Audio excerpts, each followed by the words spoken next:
Hello everybody and welcome once again to Elvis the Ultimate Fan Channel. Creative Workshop is an historic recording studio founded in 1970 by songwriter and producer Buzz Cason. It was the very first recording studio established in Nashville's Berry Hill district and was one of the first independently owned studios built in all of Nashville. Berry Hill is now home to nearly 40 recording studios. The studio was originally built as a place for Cason to develop and produce new artists. He and his engineer, Travis Turk, wasted no time doing this. Before the paint could even dry on the walls, they were in the studio tracking a young songwriter from Mobile named Jimmy Buffett.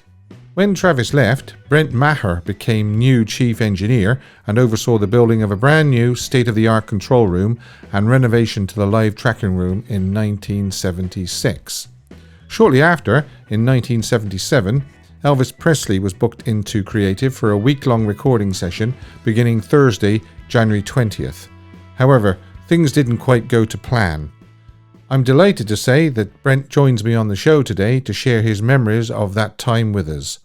Hi Brent, and you're very welcome to Elvis the Ultimate Fan Channel. Well, I'm thrilled. I'm thrilled to be with you today. And I'm looking forward to our chat. Yeah, and so am I, because one of the topics we're going to be covering, of course, is the sessions of January 1977 that didn't exactly go to plan. But before we cover that, let me just, I said in my introduction about Creative Workshop was founded by singer, songwriter and producer Buzz Cason in 1970. But something that people may not know is that Buzz co-wrote a very successful song, didn't he? Well, Everlasting Love, he and Matt Gaden wrote, and which happened to be, I was a budding wannabe engineer working at Foster Recording, which was owned by Monument Records. And I had just sort of, got to a place where I could actually do the job. And Buzz and Mac wanted me to be the engineer to do Everlasting Love. And that was my first master session as an engineer. Oh, really? Yeah, that was my very first one. And who knows, that song will outlive everybody, man. It's such a wonderful tune. Yeah. Just in case people don't remember it, but I'm sure they do. It's the one that goes, "Open up your eyes, then you'll realize, here I stand with my everlasting love." That's it. And probably the most well-known version is by Love Affair, actually, which made number one in the UK in 1968. I do remember that. Yeah. But Buzz has his own version as well, doesn't he? And I've seen Buzz actually singing it live on YouTube quite a few times, so people should check that out. Yeah, well, there's three versions. Well, I'll tell you what, the song is really recorded. Even U2 recorded the song. Yes. So, but anyway, the first was Robert Knight, and that was like a top 10 record, pop record. And then only about 4 or 5 years later, Carl Carlton recorded it, and it was an R&B, but it was a pop number one record. And then Gloria Estefan recorded it, and then it just went on and on and on, Yeah. But and then the duo that you're talking about, I do remember that record. But it's just it's a great tune, and also Buzz wrote a bunch of other songs that were quite successful. The Beatles cut one of his songs. Yeah. That's on a live album, a live radio show album, Soldiers of Love is what it is. And so he's been very successful and kind of, I don't want to say renegade, but somebody that was always leaning more towards the pop R&B side of what Nashville was doing at the time, opposed to just doing mainstream country. Yeah. Like Buzz was always on the edge. And he's obviously my first client, as an engineer. And then fast forward about 7 or 8 years, and my career had developed really well, and I had engineered Proud Mary for Ike and Tina Turner, and then recorded a couple other albums with them, and wrote some songs that Tina recorded, and then worked on a lot of hit records. But then, life changes, and Buzz and I got back together, and we built Creative Workshop. Yeah, so let's just give everybody a little bit of a timeline. So Buzz founded Creative Workshop in 1970, and Correct. you weren't the first engineer. Tell me who the first engineer was. Yes, it was Travis. Travis Turk, yeah. And then Travis left in 1976. Is that correct? And then you took over, yeah? 75, I think. Yeah. Okay. Well, it could have been 70. It could have been. And you and Buzz renovated the studio. Correct. Yeah, we actually built all new property, a whole new building on some adjacent property. But yeah, I was working for United Recording in Las Vegas, and that's where I did Proud Mary and worked on the Aquarius album with the Fifth Dimension and all kinds of different stuff. And in fact, speaking of Elvis, Suspicious Minds, all of the horns, background voices, and maybe something else, strings, all of that was done at United Recording in Las Vegas. Wow. And then Bill Porter, who was my boss out there, very, very famous engineer, he mixed that record. And so that was actually done there. Tracks were cut in Memphis, of course. Yeah, well, Bill goes way back with Elvis, doesn't he, to the early 60s? Oh, yeah. Bill did all of his records that were cut in Nashville up until he left RCA, and Fred Foster actually woofed him away from RCA, Yeah. And, Chet Atkins and I were having a conversation before Chet died. And he said, man, I've had some great engineers working at RCA, great guys, But he said, boy, when Bill Porter left, the place was never quite the same. That's an exact quote, Yeah. But anyway, I was out there working at United. I wound up being the chief engineer there. And my producing career started taking off a little bit there when Buzz, like in 70, and Travis started Creative Workshop. And then I came back to Nashville in 75, or maybe 76, I'm not quite sure. But that's when Buzz and I reunited. And he asked me, man, he said, I really want to build the best studio in town. And he asked me if I would work with him again and team up, and I was just thrilled to do so. And so that's how Creative, and there was a lot of hit records cut there. Like Olivia Newton-John's first album she recorded in the U.S., I did it in that studio at Creative. And that was like Sam and Don't Stop Believing. And some other big hits.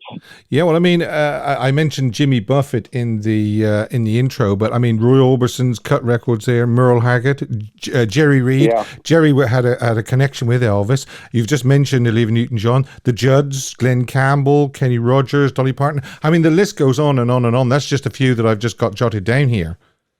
That's correct. Yeah. And then, of course, we come to January 1977, and what was the first thing you knew about Elvis being scheduled to record that month? Well, Felton Jarvis, his producer, called me and said, Brent, can I come over this afternoon? And I just wrapped up a session, and I said, sure, Felton. I said, come on over. And so he came by the studio. I don't think he'd been in there before. And he walked in and looked around, and he said, well, this is a cool looking place, man. And by the way, it was the first Westlake. Tom Hidley at that time was the premier studio designer in the world, and his company was called Westlake Audio, and built so many famous studios. It's just unbelievable. And that's who we hired to design the new Creative, so to speak. Okay. And so it still is. It's a really cool looking place. So anyway, Felton came in and just loved the feel of it. He said, well, can I hear some music? And so I had just wrapped up, I think, a Dave Loggins record that I was producing, and of course engineered it there. And so I played him some of that, and he said, God, it sounds great, man. So I've talked Elvis into finally coming back into a studio. He hadn't been in the studio in years, and he said, I want him to come to Nashville and record again. Mm-hmm. And he said, man, I want him to be, not going back to the RCAB or even the big studio, but I want to do it in some place cool. And he said, God, I think this is the place. I think he'd love it here. Yeah. And I was like all about that, So anyway, maybe that was 2 or 3 weeks out. I couldn't quite tell you for sure, Steve. But anyway, that's how the whole thing started, with him just coming over, catching a vibe of the place, and then deciding that he thought it would be a great environment for Elvis to cut, And then it was booked for, I believe the sessions were due to begin on January the 20th, Thursday, January the 20th, for a week. It was his live band, wasn't it, that were going to play along with him? James Burton, John Wilkinson, Ronnie Tutt, obviously David Briggs, Jerry Sheff, the J.D. Sumner and the Stamps, Myrna Smith, Cheryl Nielsen. They were all there, ready and waiting, and they waited and waited. Unfortunately, didn't they? Well, yeah. And actually, there was a couple of Nashville ringers in there too. Chip Young. Chip Young was on electric guitar. Oh yes, that's right. And then also David Briggs was there, but David played off and on with Elvis's band too. David was there, and also Tony Brown was there. Uh-huh. And one was playing, I guess, probably B3, and the other one piano. Not quite sure. Or actually, there was a funky on the way down.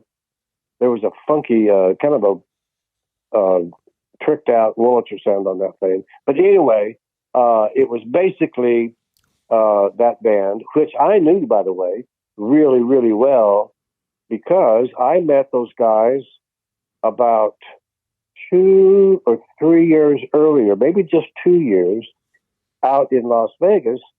And I engineered the Sammy Davis Jr. album called Mr. Bojangles.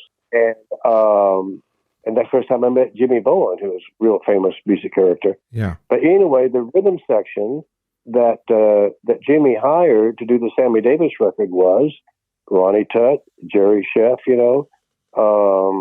and those guys, Burton, and Allison was there. And I think that was basically just 4 pieces, I think.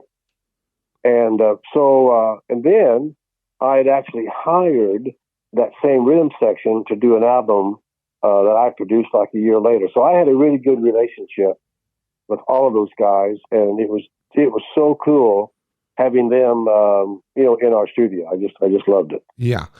Another chap actually I've got written down here was Larry Strickland. Larry was in the studio as well, and I spoke to Larry a couple of years ago. Really fine guy, really nice guy, gentleman. Yeah, Larry. Of course, I know Larry really well because I discovered the Judge and produced all those records. And of course, Larry was a boyfriend when we first, I first met the girls. And then, a few years later, they got married. But yeah, Larry and I are very close, very close. Yeah, as I said, he's a real gentleman. I've got a couple of song titles jotted down here that were rumored that Elvis was going to record.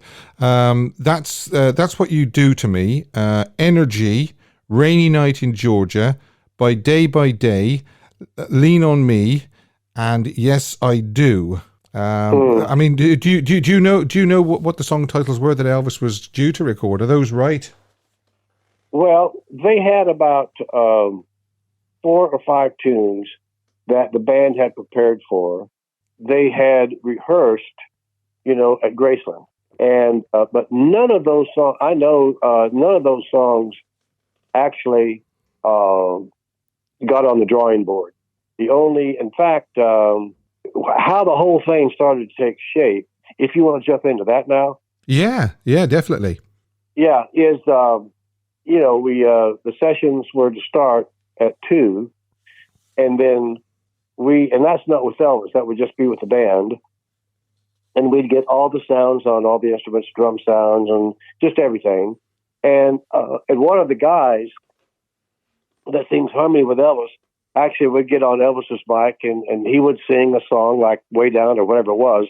And I would set the limiter and I set the EQ, and reverb in the earphones. I mean, we had it set up. And then Elvis was due to show up, anytime, maybe between probably 6 o'clock, because he was really a night guy. Super. Yeah. And we were all absolutely fine-tuned. And he had like a whole wing of the Sheridan South motel on Harding Place, I think it was, which is only about not even barely 2 miles away from the studio. And Felton would call and say, "Hey, we're ready to go. What do you feel like?" And Matt would say, "Yeah, come on over." So Felton would go to we'd go over to the hotel and they'd sit there and hang out for an hour or so. And then, Felton would come back 2 or 3 hours later and say, "Elvis is right behind me. He'll be in about 15 minutes. And here's the tune he wants to do." So we'd all get psyched up and we'd wait like an hour or so. And then Felton would go back to the hotel and be gone for another hour or so. And this is getting pretty late. And then he'd come back and say, okay, he's ready to go. He's ready. Let's get ready. Here's the tune he wants to do. And then, no Elvis. And then another hour would go by, and this went on until like 4 a.m. Mm-hmm. And then finally, Felton would come back and say, "Everybody go home. Try to get some sleep. We'll see. Everybody be back here at 2 or 3 o'clock tomorrow afternoon." So we did. This went on for 2 days of like us being there at 2 or 3 in the afternoon and staying till 4 or 5 in the morning and just doing nothing except getting sounds and maybe jamming a little bit, and we were all sort of worn out by then. And so the last time Felton comes back after going back and forth a few times. And Felton comes back. He says, "Okay, I'm telling you right now, he's on his way. I saw him get into his car, and he just missed the stoplight on Thompson Lane. Otherwise, he'd be here the same time I am. So as soon as that light turns green, man, he's going to pop through, and let's get ready to go." So then we're all psyched up again. And then what he did, he actually didn't go straight through the stoplight. He hung a right.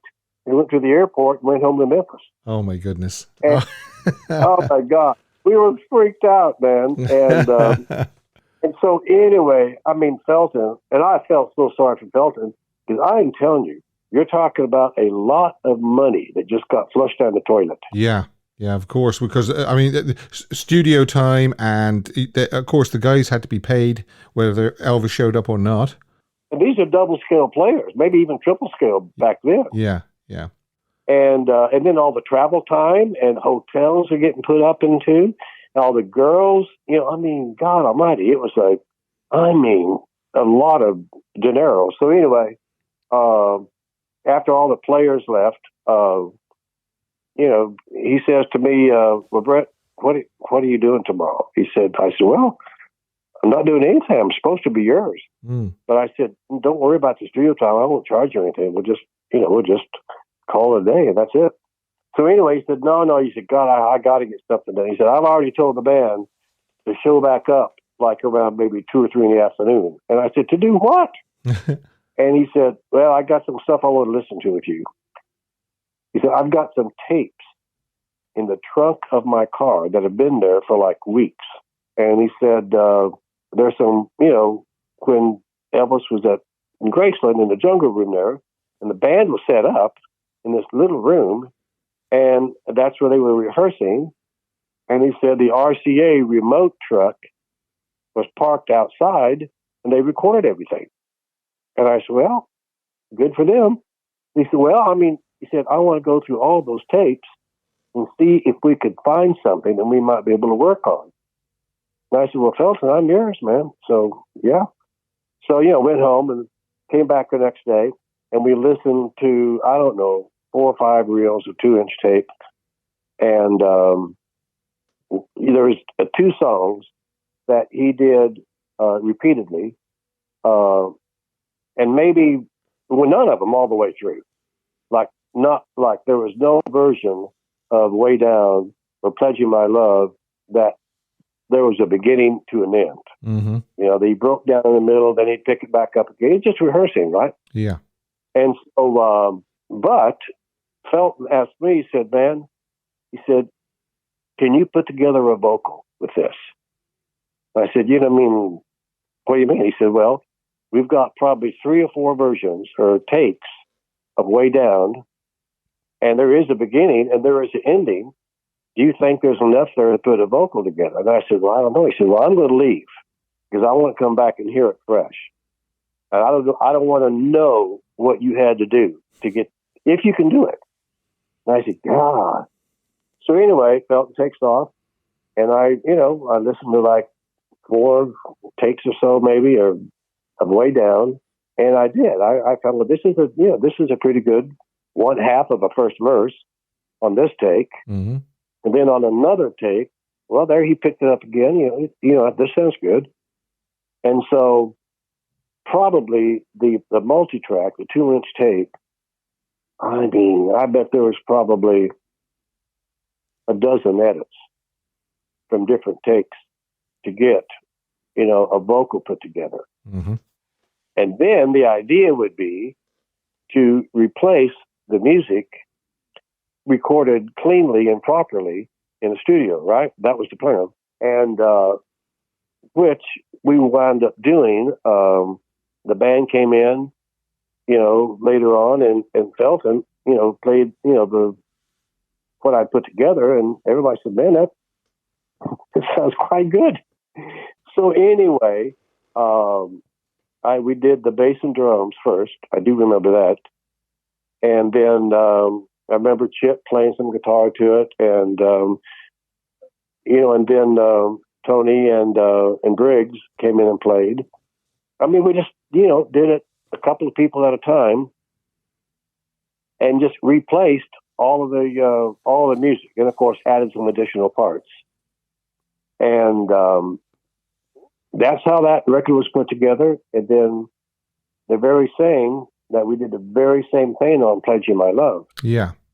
And that actually became Elvis's final single, Way Down, backed by Pledging My Love, before his death. That's correct. That's absolutely right.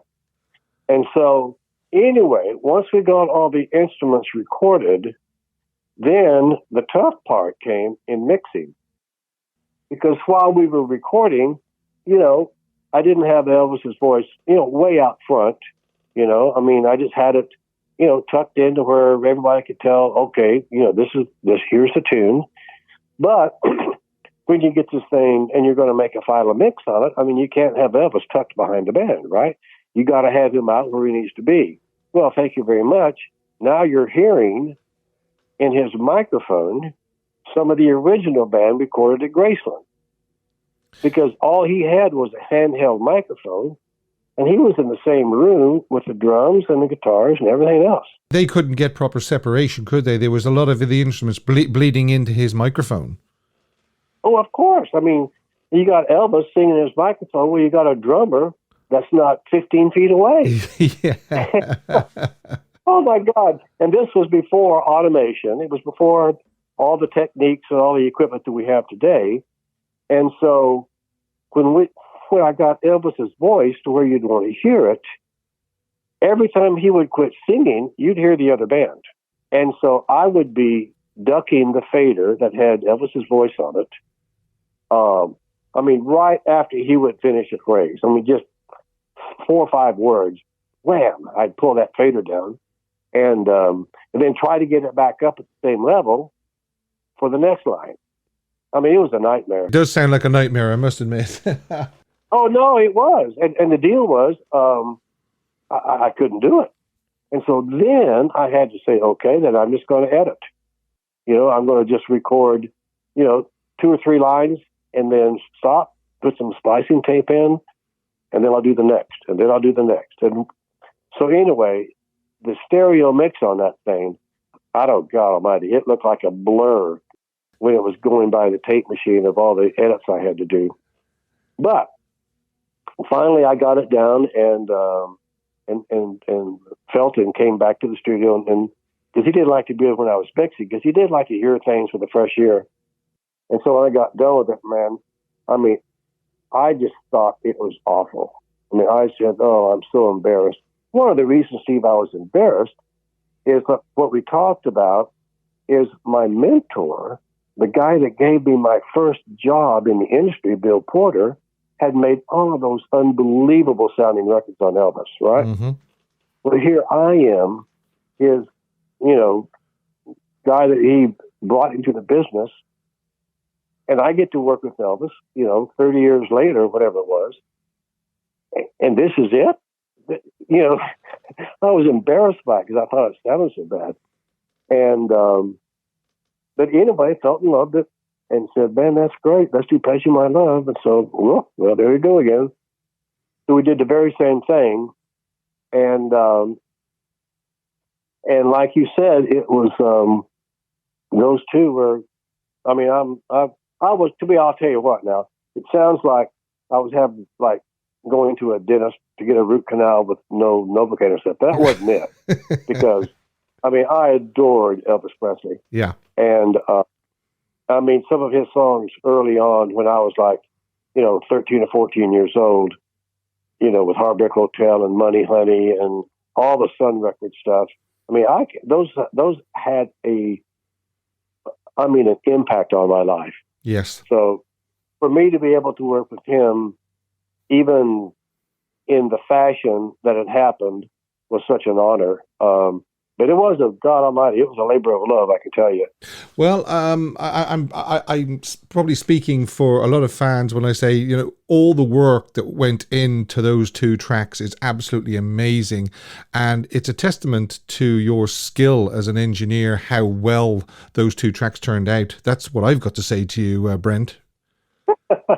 Well, what's funny is only about maybe 10 years ago or even less, my wife and I were up in Colorado on vacation, and we were in this little mountain town, and my wife, Janelle, it was a leather store, and she picked up like a little leather purse or something like that, and they've got, I think it was the Elvis 30 number ones or something like that, some number one package, and she's up at the counter, and she's got her credit card out, and I'm, behind her, and they got this Elvis record playing, and man, it's like Money Honey. Oh my God, what a great record, and all this stuff, Suspicious Minds played, and all of a sudden I'm hearing this tune, and I'm going, yeah, right, okay, yeah, funky, good, I love this, and all of a sudden I said, well, damn, that's the one that I did. Yeah, I was floored, and so then I came up behind Janelle, and I said, "Baby, listen to this. This doesn't sound like crap. It actually sounds great." And so the guy that was checking her out was this young, real physical, weightlifting looking kind of guy with tattoos all over him, bald headed. He looked at me and says, "Hey, man, this is the king. You don't talk crap around the king." And I looked at him and I said, "I can't explain this," but I said, "Oh no, man, you're cool. I love the king too." Yeah. But it was so funny because he didn't appreciate my comment. He didn't realize just who he was talking to, probably. Well, yeah, and then it was no time to say, "Oh, buddy, I would just let me explain to you why I just said what I said." No, there wasn't time for that. But anyway, no. As Steve, I'm very proud of that record, and. Anyway, it was, I would have given anything to have met him, I did get to see Elvis on his opening night in Vegas. You did see him? Oh, yeah. It was crazy. And I had great seats because when Elvis Presley found out that Bill Porter, his favorite engineer of all time, was living in Vegas, had a recording studio, was working on Suspicious Minds, and he said, well, this guy's going to mix my live show. And I think the fans will appreciate this. But at that time in Vegas, and Vegas still is, it's the most union town that's ever came into existence on this planet. I mean, it's the unions control everything. Mm-hmm. And so anyway, they have union engineers, guys that, mix Sinatra and mix Paul Anka and mix all the stars that were working there, And Elvis finds out that Bill Porter is in town. And so he says to somebody that, during rehearsals, that I've got my own sound guy coming. And the guys at the hotel, it was the Hilton, they said that, well, that's not necessary. We have our people. Mm-hmm. And Elvis, and I'm just making stuff up now, but Elvis might have said something like, well, no. You have your people. I have my guy. You know what I mean? It was a conversation like that. Yeah. And so anyway, they just said, Elvis, the answer is no. It is absolutely not. This is a union. We go by the rules here. And our engineer that's going to mix us saying he's wonderful. And Elvis says, you don't understand. You want me to open tonight? Bill Porter mixes the show. In fact, he's going to be here in about 10 minutes to start rehearsals with me. Mm. And the guy says, no, ain't going to happen. And Elvis says, well, let me juice up my play and I'm going home. Wow. That was, words like that were spoken. Yeah, well, nobody says no to Elvis Presley, that's for sure.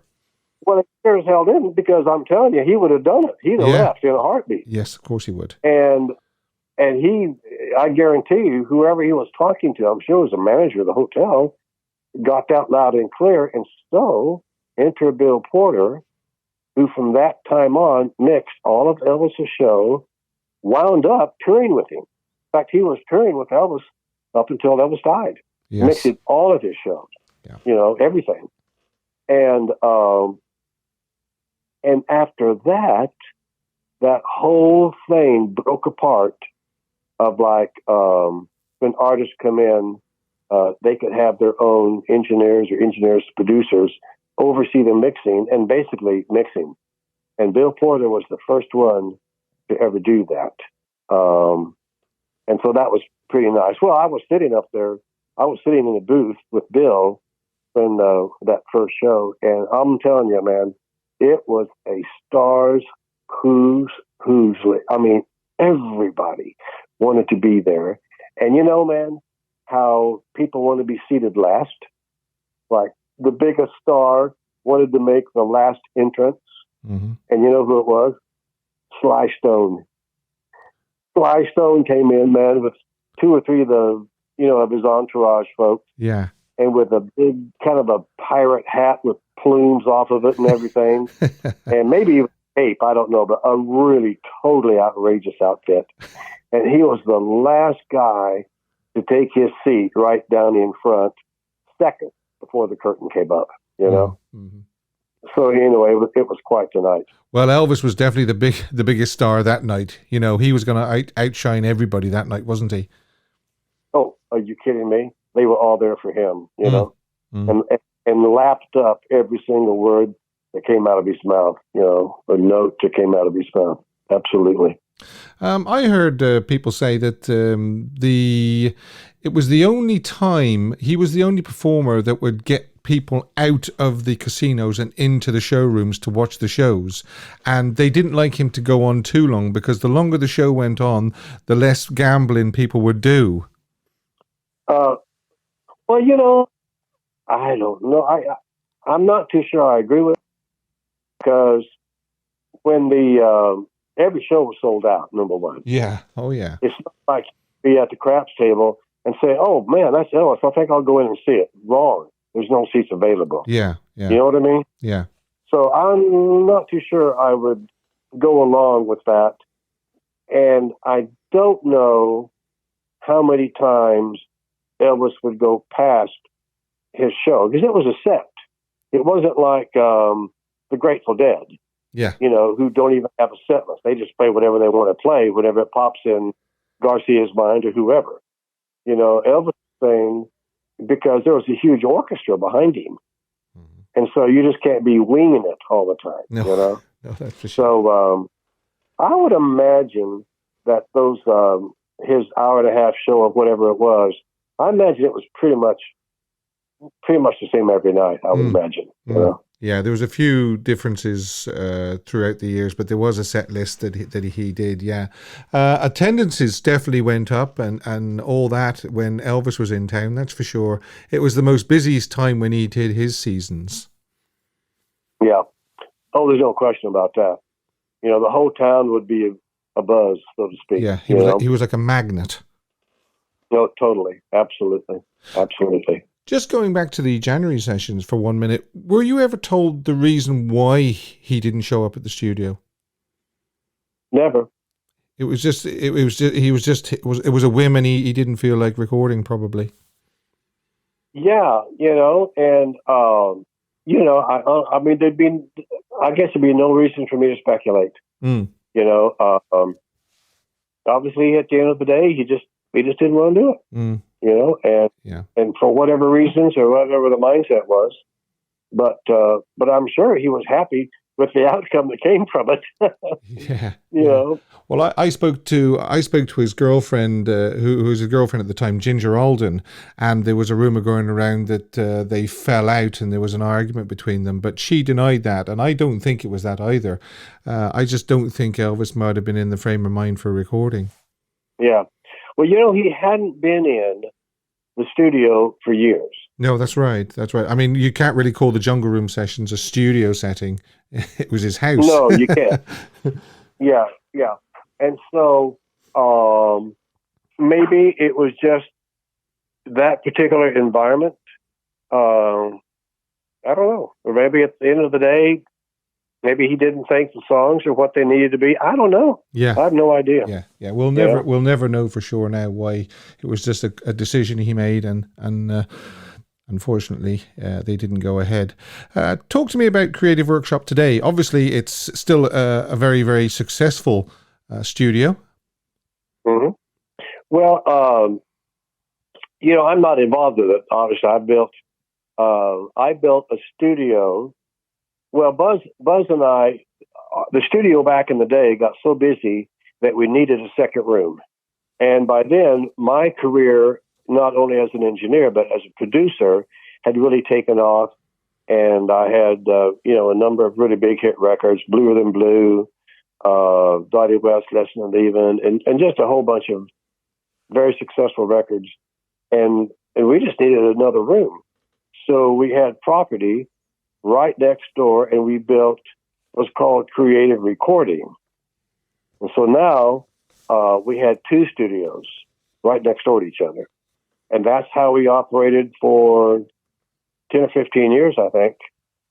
And then finally, I wound up selling my interest in that and then built a smaller studio for myself. And still not a stone's throw away from my original studio with Buzz. In fact, we shared the same parking lot. It was all this little quadrangle thing. And so anyway, Buzz has a son. His name is Parker, and is just a wonderful young man and a great, tremendous engineer, really good engineer. And so Parker runs the place now. And they, you know, they have some clients coming in and out. And what I love about it is when I go over there, it is like walking into a time warp. They've even got some of the same shag carpet that we put down in the 70s in some places. Yeah. I mean, it's still, to this day, one of the most vibiest studios in town. And I keep telling myself all the time, I have got to go back there with the right artist and cut some tracks again over there. But I never get around to it because now I've got my own studio, right, in another place. Yeah. And so it's difficult to kind of get away from my home base. But I'll tell you, I really need to do it because every time I go over there, it brings back so many memories that, you know, I just, it's just a great place. It's a great vibe about the place. Yeah, I've been looking at some of the photographs on the website, the Creative Workshop website, and it does look a really funky place. I'd say Elvis would have felt at home there. I think he would have. It's such a drag that he didn't show up, but there you go. Yeah, there you go. Brent, it's been absolutely fabulous speaking to you. I even myself, being an Elvis fan for over 50 years, has learned a few things from you today. And I always say, if you can't learn something new, then, what's the point? It's nice to be able to learn something new every day. Mm-hmm. Absolutely. Absolutely. Well, I enjoyed it. It was a great interview, and I'm glad you're keeping the king going, man. I love that. Yeah. Well, that's the whole purpose of my channel, is to keep his name and legacy alive, because and to turn new fans on as well. The recent Baz Luhrmann movie has done a lot to sort of create new fans and younger fans as well, because as the old fans die off, we'll need new fans coming through. Absolutely. Brent, I know you're a busy guy, and I would like to thank you once again for making room in your busy schedule to talk to me. It's most appreciated. Well, thank you so much, and I appreciate what you're doing. God bless you, man. And keep rocking. Oh, absolutely. Why? Cheers, Brent. Bye-bye. Bye-bye. My thanks once again to Brent for joining me on the show and sharing his fascinating stories about waiting for Elvis at Creative Workshop and the engineering work he did on the tracks Way Down and Pledging My Love. Please check out my other interviews on this channel with people who knew and worked with Elvis. Also, a reminder that I broadcast live on YouTube every Sunday when there is a featured Elvis topic, a Fan of the Month quiz with prizes up for grabs. You can chat with other Elvis fans live, and you can also phone in the show and discuss all things Elvis. Thanks for listening, and I hope you can join me next time on Elvis the Ultimate Fan Channel.